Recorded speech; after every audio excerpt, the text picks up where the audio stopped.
Many of you are here this morning, but I do want to give a little recap of why we're here. I'm Kevin Engelbert, the Deputy Director of the East Central Regional Planning Commission. This project, we've been doing these workshops. We did 8 of them last year. We've got a full week of them this week as well. And really, this is our Economic Development Technical Assistance Program. It's funded through a federal grant that we received under the CARES Act. And so that's allowed us to bring on Ayers Associates to come help provide this technical assistance program for New London today. We started off the morning at 9 o'clock this morning. The visioning session had a good mix of business owners, city staff, other institutional folks come on down, give us their ideas. Many of you in this room. And then we spent the rest of the day, we actually walked behind what is our featured project, which is the alleyway that you see up on the screen. We walked the alleyway, we took pictures, got a little bit better feel for the area, actually walking through it, getting a sense of what the facades look like, how does it relate to the other side of the river, infrastructure challenges, things like that. We came back here, spent the afternoon drawing up plans, a couple of sketches, ideas for what New London can do to this area moving forward. So with that, I'll hand it over to Amanda Arnold. Okay. Great. Thank you all. I recognize most of you from this morning, so thanks for coming back. I want to start with the question of why we would even want to do the alley activation, and then I'll move into how. And so I'm going to juggle a couple of things here. But I think we feel that the alley activation is really important. It's a major view as you come into your city. It's Craig and I found no problem just driving randomly in this morning. So it is one of the first things that people see when they come to your community. And the river is an asset. So, you want to play up that asset as much as you possibly can. You've got new development coming, 98 new units. So new development, new people looking at this alley every day. And you could take 2 approaches. You could just do a beautification project, or you could make it a new public space. And you can kind of do a hybrid of the 2. It doesn't have to all happen at once. Either way, it's an opportunity for New London to take this space and make a signature image out of it.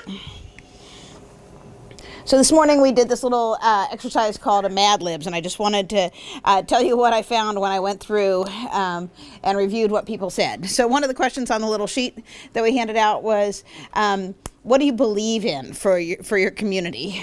So we had community pride, happy small town community. Community came up in many different ways.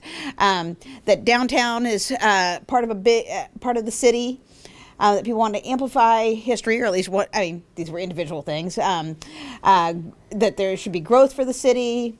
That they believe in serving the community, working together. A lot of great feelings here.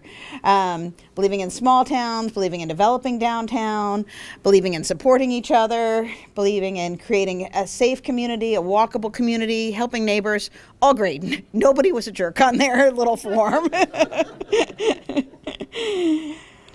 And then one of the other questions, there were several questions, but we asked, New London should be a place for what? Or downtown New London and most likely the alley.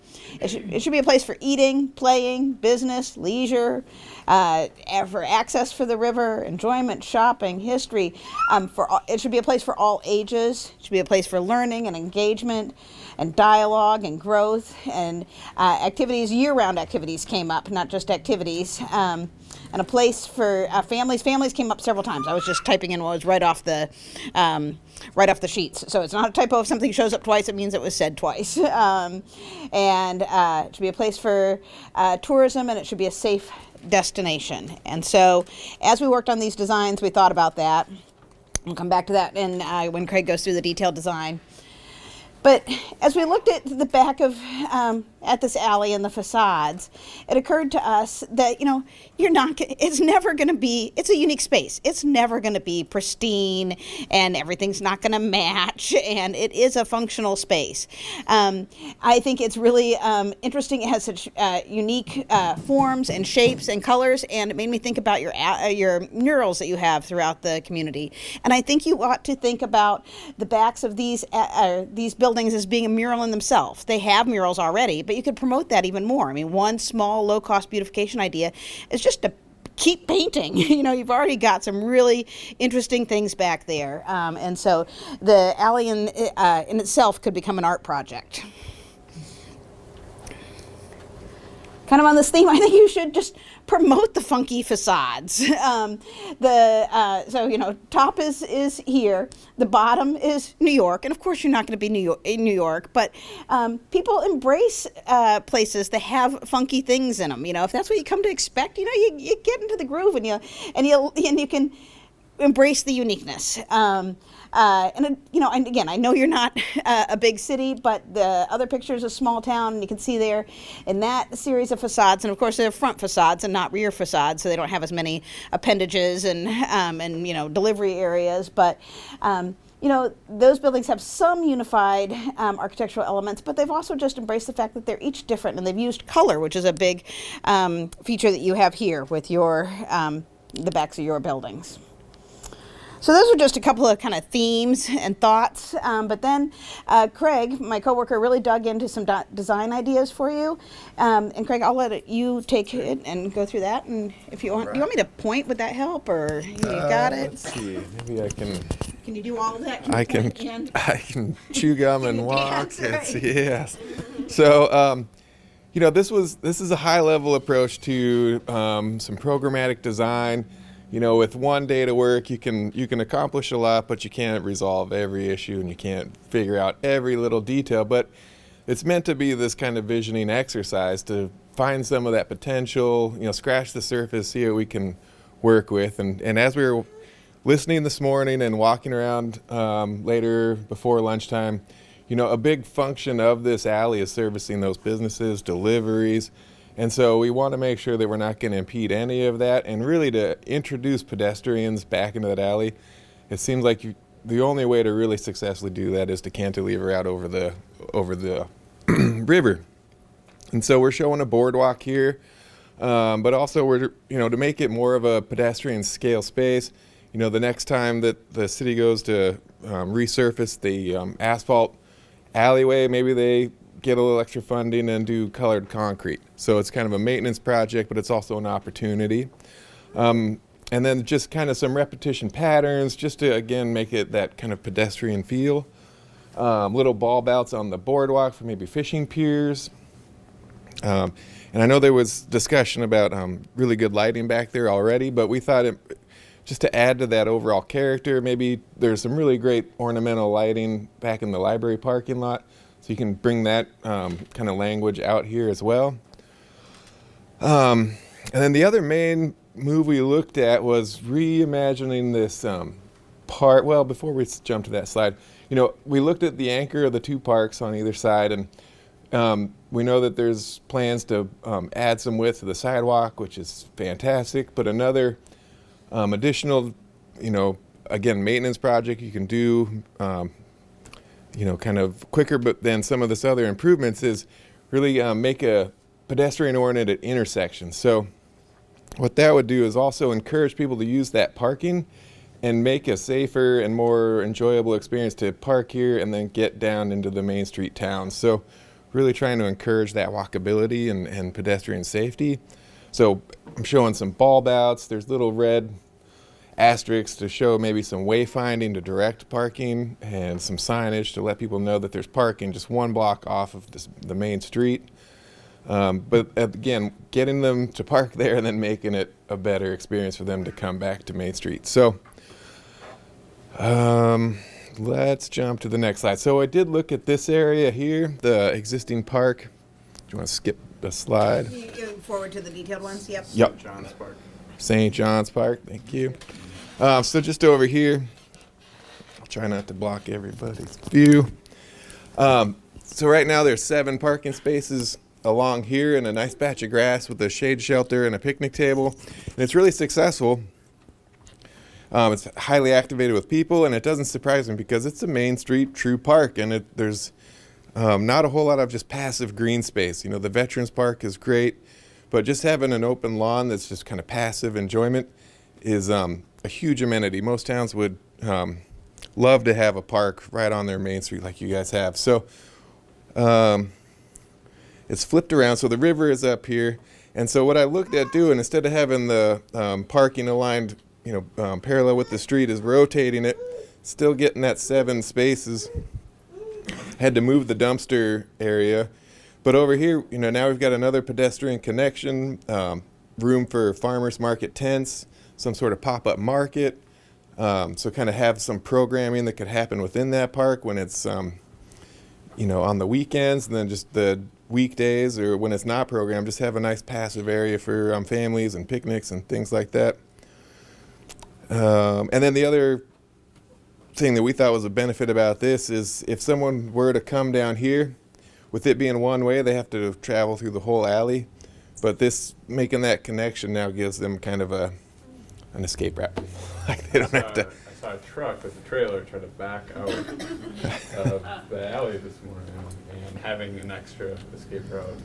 Right. That's a good time. And there is a curb cut right there. So right now the way it's designed, you can come in. So I'm trying to use that existing driveway that people are used to, but just adding that extra connection to the alley. So I think that's all I wanted to say about that. And then just these drawings, just to try to help kind of communicate, looking at, there's a couple of different ways you could saw cut the existing wall towards the river, or you could ramp up to it. And there are areas where there's wider widths than others along this alley. So you just need about 5 or so feet to get some stairs or a ramp. And then you can have the deck just be elevated above the walkway here, a little cantilevered. I forgot to get my structural engineer license when I was in college, so this is, it's one of these a little bit, but No way it doesn't work. but I'm sure someone smarter than me can figure that out. But I'm showing some decking, railing, and those lights, and maybe buffering that edge with some pocket plantings. These could just be little planters where you have a built-in reservoir that you water once a month, and then the plants suck it out so it's a pretty minimal maintenance, but to kind of get some of that softened green landscape. And then just a view from the river, kind of looking down, trying to describe the plan drawing that we did. So again, that kind of colored concrete, the pedestrian kind of rhythm to it, and then cantilevering out that boardwalk, and then like a fishing pier, semi-truck for deliveries, for scale. So, yeah. Great. So this morning, Kevin asked what your 4 main priorities would be. And so they were facade improvement, connecting to the river, maintaining the alley function, and making sure the space is safe. So I just took Craig's plan, these 2 names are too similar, and broke out some of the ways that the design addresses these issues. So and some of this goes back to what I said about facade improvement. So for facade improvement, you can treat it all just as one mural and work with paint and design. You can embrace the eclectic style. The property owners could work on a series of voluntary guidelines. I mean, guidelines I know are a touchy subject, and it's really, almost impossible for jurisdiction to implement them. But the property owners can communicate, and there's already some funky stuff going on, some cool collaborative stuff, or stuff that works together from a design sense with the colors that are going on. There's some already nice treatments from some of the people who rent above. They're doing nice things with plantings and decks, and that can just be beefed up more. And then the city can support that with focusing the facade improvement program. There's not stopping anybody from using the facade improvement program on the alley now, but that could be a more direct focus. For the connection to the river, Craig has designed the cantilevered walk, bump out landings around the lights, and he's designed it so the intersections would lead people back. You'd get an indication when you're on the street that there's something behind there. Maintaining the alley function, we've left room for trucks. We've focused on park recommendations too. So what I think is brilliant about Craig's plan is it doesn't have to all be done at once. You could just do the little park. You could just do the intersection improvements. This can all be done in pieces. Doing so would maintain the alley function, taking it step by step. Also, Craig talked about wayfinding and signage. You can get signs that, better direct people in and out of the alley. He showed the street taking a turn and that you can come back out and not get stuck. You could easily have signage that says trucks, deliveries and residents only. Rest of you back out on the street. For safety, we've envisioned additional lighting that Craig mentioned, in addition to what's out there. Just having a space that is active and inviting is going to make it safer. People make a space safe by having more people out there. So that's eyes on the alley. And then just from a physical traffic standpoint, getting the cars out of the alley and not having them conflict with delivery trucks and residents getting back there will enhance safety. So nothing is free. Oops, sorry, it's too sensitive. And so Kevin's going to talk about some funding options. Yeah, and the good news, the first one I have up here is the Main Street Bounce Back Program, which most people are aware of, and New London's really taken advantage of that well. 17 grants to date in New London alone. I think, April, did you say 21 new businesses in New London? So that's a good thing. When Amanda talks about the new development, new people, that also includes all those businesses who are just starting out in New London, seeing this for the first time. So that grant program is open through the end of the year, but there's also other economic development funds or DNR funds that you could use for this type of project. There's community development investment grants through WEDC. John's walking away in the back, but he is from WEDC. And they also have a new Vibrant Spaces grant fund, which provides matching grants up to $50,000. That may get you started on that little pocket park or any one of these ideas that have come out of here. And finally, DNR has water access funds. They have stewardship funding, and there's also new bipartisan infrastructure law funding that's coming down. Stewardship funding in particular could be used. That's a 50-50 matching grant program that might be able to have that cost of that boardwalk, if that is something that the community pursues, which would make it much more affordable for the city to be able to actually pull something off by building that boardwalk. So those were a few of the funds available. There's much more. Can't fit them all on a slide. But we're here to help New London find those opportunities, our state agencies as well. And that's it. We're open to questions after that. Okay. Any questions or comments on any of the presentation? With the river, being frozen, 5 months out of the year, what are we going to do with the snow from that boardwalk? Is it going to be removed so that can still be utilized? It's dumped over the side. How are snowmobilers going to access the businesses back there? Good question. Yeah, no, that's a really good question. There's a couple different ways. I think a snow management plan would be a smart thing to look into. You could also run a snow melt system. That's adding a lot of cost, but there's different ways to manage that snow. But yeah, we talked about snow this morning and what to do and how much you guys have and how it likes to stick around. So I think almost kind of how those dumpsters at the caddy corners, there might be opportunity to have some of that snow storage built in at the ends of that park. That's a really good question. It's kind of cool just to get the community together. We had a lot of different people here from different aspects. I mean, city officials, business owners, community members. It was really nice to see a diverse participation today with everything. So East Central, thank you, Kevin from East Central, and from AIRS, Amanda and Craig for putting together some thoughts and just having that. One of the things that I took from is just designing things so it kind of relates from the front to the back. I think that's something that as we move forward with the front, with a design project for the 2024 street reconstruction, just having that design element all the way through. And then a huge shout out to Familiar Grounds, to Jen and Chris. Thank you so much for allowing us to participate here and having you stay longer in your day to help facilitate this. So thank everybody, buy a cookie and a muffin before you leave, so I can do that. So. This is cool to see. Yep. This is really cool to see. Yep. It's great space for having community events like this. So I thank you. So, thank you. Thanks, everybody.